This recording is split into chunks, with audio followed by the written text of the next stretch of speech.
Olá, pessoal! Meu nome é Cláudia Martim e seja bem-vindo ao meu canal de História da Igreja.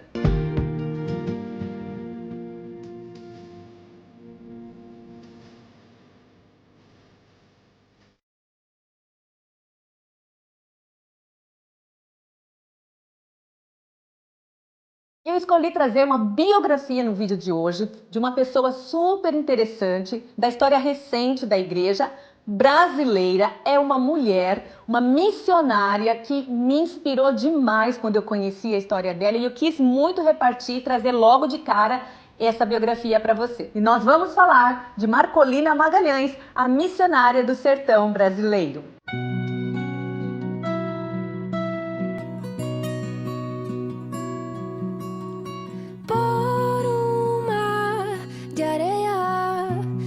Sob o sol, segue a tal senhora, riso farto, tão cercada de som. Marcolina Figueira de Magalhães nasceu em Palmeiras dos Índios, em Alagoas, no dia 27 de março de 1909. Era de uma família muito humilde, os pais tiveram muita dificuldade financeira em criar os filhos, tanto que, ainda na infância, ela perde 3 irmãos e também perde o pai quando tinha apenas 8 anos de idade. Por causa disso, a sua família muda para Maceió a fim de morar com amigos e ali tentar uma vida um pouco melhor. A Marcolina, que havia sido criada até então no catolicismo, tinha sido ensinada a não se aproximar dos crentes. É interessante que os relatos a respeito da vida dela dizem que ela evitava, inclusive, andar nas calçadas onde havia uma igreja evangélica. Certa vez, um vizinho protestante que a Marcolina tinha, e sabendo da fé que ela possuía nas imagens de santos, fez um desafio para ela. Ele deu a ideia que ela colocasse fogo nas figurinhas com as imagens e que se aqueles santos fossem realmente poderosos, eles não se queimariam. Aí a Marcolina inocentemente acatou aquele desafio e saiu colocando fogo nas figurinhas com imagens de santo que ela possuía e ficou decepcionada, porque realmente elas se queimaram. E ela começa a pensar, como é que esses santos vão me proteger se eles não conseguem proteger a si mesmos desse fogo? Ela continuou sendo evangelizada por esse vizinho, ela aceitou Jesus como seu salvador e foi batizada aos 13 anos de idade. Em 1928, com apenas 19 anos, a Marcolina sente o chamado missionário e ingressa na então Escola das Trabalhadoras Cristãs, que hoje é o Seminário de Educação Cristã que funciona no Recife. Certa vez, Marcolina Magalhães ouviu o pastor Zacarias Campelo falando do trabalho que ele realizava junto com sua esposa em aldeias indígenas no norte do Brasil. O coração de Marcolina se aqueceu com aquilo e ela diz que ouviu a voz do Senhor dizendo: "A quem enviarei e quem há de ir por nós?"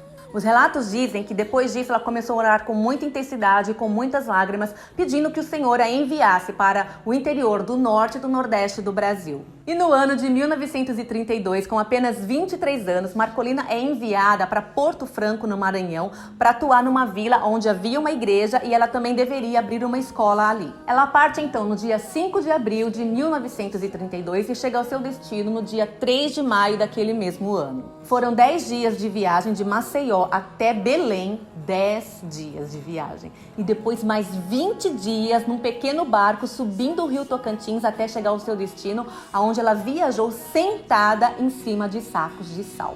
E assim que chegou no local, Marcolina Magalhães já começou a trabalhar. Ela foi até os pontos de pregação, levar a palavra de Deus e fazia também visitas evangelísticas nas fazendas da região. Marcolina então começa seu trabalho naquela escola e mesmo com as dificuldades para ensinar os seus alunos a ler e a escrever, todos os dias a mensagem do evangelho era pregada ali. Conta-se que a Marcolina Magalhães recebeu um convite do Estado para atuar como professora, onde ela receberia até 2 vezes mais do que o seu salário de missionária.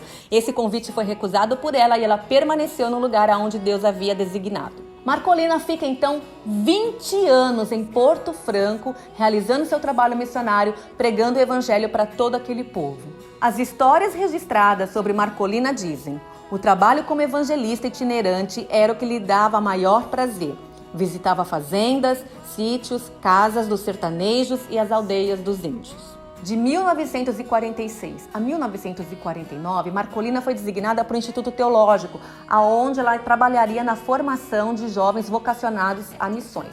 Mas mesmo assim, ela continuava viajando e nas férias ela também continuava indo para lugares mais distantes a fim de pregar o evangelho. Depois desse período, a história conta que ela foi para Tocantinópolis, aonde ela continuou fazendo pregações, aonde ela continuou evangelizando, levando a palavra de Deus para os sertanejos. Numa cidade chamada Araguatins, Marcolina Magalhães abriu um ambulatório e foi trabalhar como enfermeira evangelista. Conta-se que as pessoas viajavam 120 quilômetros a pé para serem atendidas por ela naquele local. E ali ela atendia 20 pessoas por dia, em média, e ainda fazia visita nas casas das pessoas daquele lugar para atender os doentes que não podiam se deslocar para o hospital. Nesta cidade, ela também auxiliou numa igreja que tinha apenas 11 membros. E ali ela liderou a construção do templo, permaneceu por 5 anos e finalmente saiu daquela cidade quando um pastor foi designado para aquele local. Depois de 30 anos trabalhando no sertão, em 1962, Marcolina Magalhães vai para Marabá, onde ela atua por 3 anos atendendo leprosos e pregando o evangelho e organizando uma igreja naquela cidade. Marcolina nunca se casou nem teve filhos, mas foi chamada de mãe pelos leprosos que cuidavam em Marabá e sempre dava graças a Deus por isso. Depois do seu serviço em Marabá, Marcolina Magalhães segue para Colinas de Goiás, que hoje é Tocantins, permanece lá por 4 anos, organiza uma igreja e uma escola que ficava do lado do templo. E depois de 40 anos servindo o povo do sertão brasileiro, você acha que Marcolina se aposenta? Não, ela pede a sua transferência para a região da Transamazônica e em 1973 ela chega em São Domingos do Araguaia, lá no Pará. Nesse lugar ela compra uma casinha e essa casinha serve de templo, onde realizavam os cultos e também a escola dominical. Enfim, já mais tarde, na sua velhice, Marcolina Magalhães volta para Tocantinópolis, onde ela compra uma casinha junto com recursos da Junta das Missões Nacionais. E como ela já não podia mais andar para fazer suas visitas, ela colocava a sua cadeira na porta da sua casa e todos que passavam ouviam a mensagem de Cristo, sempre com um sorriso no rosto, falando das boas novas do Evangelho. Agora um fato interessante, porque eu estou aqui falando de quantas coisas Marcolina realizou e que não parava, ela andava a pé, enfim, uma série de coisas a respeito dessa missionária que nos inspira tanto, mas tem um fato a respeito da vida dela que eu vou contar a partir de agora. Marcolina teve uma saúde muito frágil, ela sofreu a vida inteira com forte dor nos pés. Certa vez, ainda jovem, quando voltava para o internato após as visitas evangelísticas, a diretora que cuidava dos seus pés disse: "Como pode pensar em trabalho missionário, Marcolina, se não aguenta caminhar algumas horas sem chorar por causa dos seus pés?" "Não sei, dona S, mas de uma coisa eu sei. O Senhor me chamou para a sua obra e por isso confio que Ele providenciará tudo o que for preciso", respondeu Marcolina. A única tristeza que a missionária carregava no seu coração era de não poder caminhar muitas léguas a pé. O trabalho missionário no sertão nordestino daquela época dependia muito das caminhadas. Marcolina disse: "Deus proverá", e Ele realmente proveu. Os registros da vida da Marcolina dizem o quanto, a quantidade de quilômetros que ela caminhou, os locais que ela percorreu, levando a mensagem do Evangelho, as igrejas que ela organizou, as escolas, os ambulatórios, enfim. Somente pela força do Espírito Santo uma pessoa seria capaz de fazer o que Marcolina fez. A escritora Ida de Freitas, que escreveu uma biografia de Marcolina chamada Marcolina, a missionária que abriu caminhos, disse: "Marcolina durante muitos anos viajou a pé, de barco, de canoa, no lombo de burro, carroceria de caminhão. Atravessou rios no couro de animais, viajou milhares de quilômetros de povoado em povoado, fazenda por fazenda, vila em vila, cidade em cidade, sempre ensinando a todos que Cristo é a única esperança para a salvação do homem." E finalmente, no dia 14 de janeiro de 1988, Marcolina Magalhães dormiu no Senhor. A escritora Ruth Salviano, no seu livro Vozes Femininas, no início do protestantismo brasileiro, disse: "Seus pés não mais doeriam, nem precisariam caminhar nas estradas poeirentas ou ruas enlameadas. Agora andam em ruas de ouro nos céus." Finalmente segue o sol.